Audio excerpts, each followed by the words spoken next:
There is no such thing as your other half.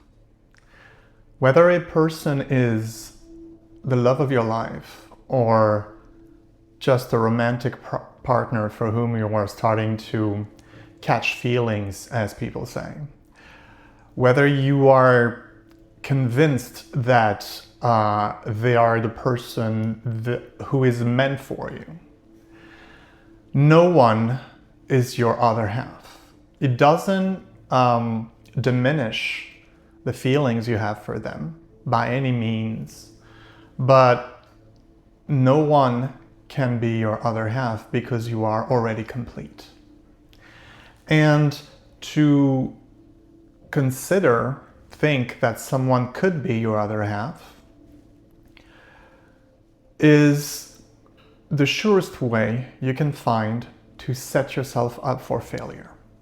Because it means that should anything happen to your relationship with that person, should you break up, should you have a fight, should you hurt each other, whatever the case might be, it means that if this person decides to leave you and you are not together anymore, then deep down inside, you will feel like you lost a part of yourself. Oftentimes you'll hear people say, when she left, when he left, I felt like I lost a part of myself. That is the ego lying to you, trying to control your life and trying to control the other person.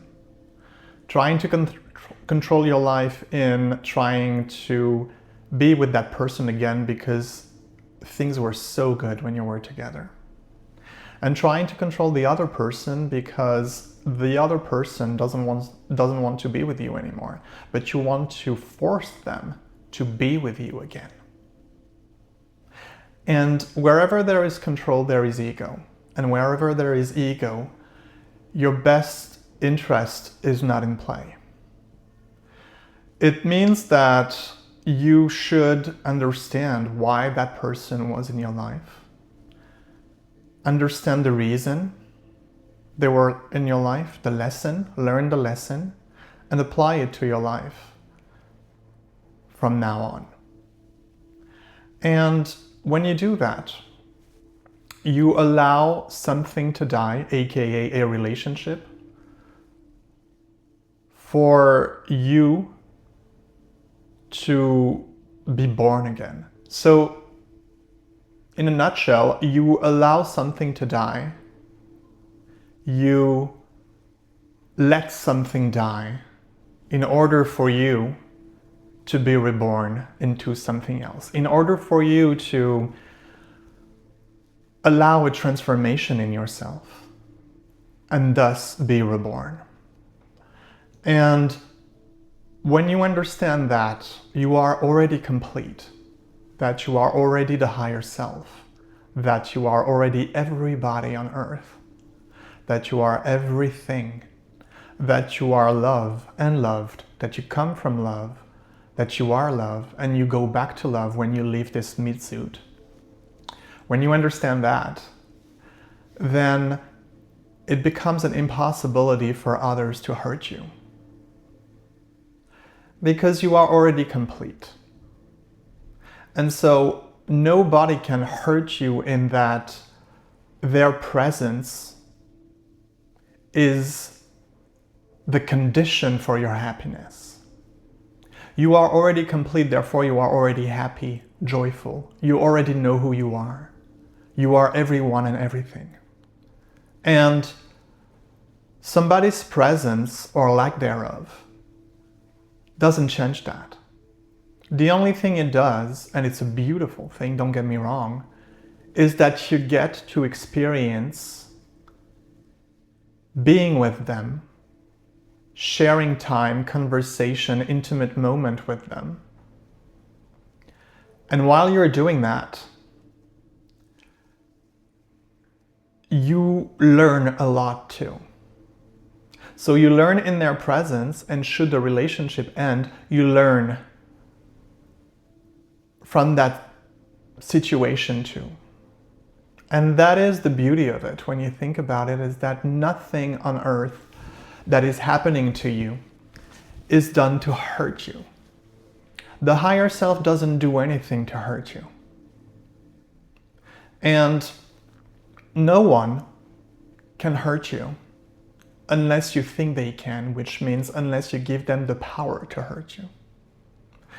It's always the situation, sorry, it's the opposite. It's never the situation, it's always your thoughts about it.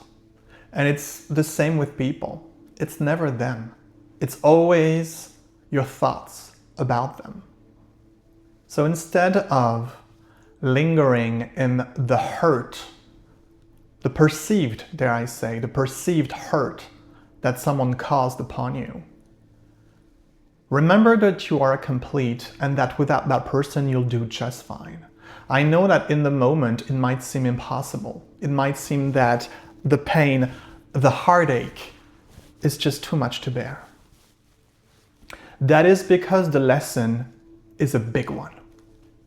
The hardest the pain, the hardest the heartache, the bigger the lesson. So the harder the pain, the harder the heartache, the bigger the lesson, excuse me. And it is the beauty of it to understand that nothing is done to hurt you, that there is always a lesson in whatever happens to you, and that no one is indispensable because you are already complete. When you miss someone, it means that you are not complete without them around you. But that is a falsity, that is a lie told to you by your ego. Because your ego doesn't want you to remember that you are already one with everything and everyone, that you are already complete, that you are already in a natural state of joy right from the moment you were born. And so to allow the ego to believe, to have you believe that you need someone to be happy in your life, is to allow the ego to hurt you by believing a lie. And the beauty of it, I mean, there are so many beauties about this realization, but one of the beauties of it too is that when you know you are complete, when you know you are one, and you meet people and you interact with them and you strike up friendships or romantic relationships, whatever the case may be, you come to these people as a complete entity. You come as someone who has so much to offer. And you come as someone who is not wounded in the belief that they need to meet their other half in order for them to be complete and happy. So you come to these people with no intention of taking anything away from them. You come to these people as the real you. And when you are the real you, the people who are looking for the real you can find you. And when you interact with them, they sense, they can tell that you are not there to take anything from them and give nothing. If you take a little bit from them, or if they take a little bit from you, then you give back in kind. And so the relationship that you establish is even keeled. It's on a level of mutual give and take, balanced respect, unconditional love, and absolutely no desire to take advantage of the other. All that because you know who you are and that you are complete, therefore you don't need them to be happy, but their presence in your life is a blessing and you treat it as a blessing. You are grateful for it. You are grateful for their presence. And when they leave your life, should they leave your life, you are grateful that you had them in your life. But you are not hurt because you cannot be anything than you already are. And the person that you already are is complete. No one can complete you. The pain that we experience before a spiritual awakening is the belief that we are not enough, is the belief that we are not complete. And so people tend to turn to things and people in order to fill them up, for them to feel complete. But it is a futile pursuit, because even if you feel like you are complete for a moment, that moment, since it is not coming from you, it's not coming from within but from without, will eventually either leave you or disappoint you. And then what do? You're left with yourself. And the reason why you are left with yourself is because you are the key to your own happiness and your own completeness. The moment you realize you are complete, you become the best version of yourself that you can be. That and remembering who you are. And you become a joy for others to be around, because they know that you are not there to take something from them. And they are automatically drawn to you because you exude this vibration of completeness and complete happiness, and that your cup is already full. You don't need anybody to fill your cup. Your cup is full. So you are here to share your full cup with people. And believe you me, you will magnetize people when you are like that. Because every time you are with them, they feel better. They feel happy.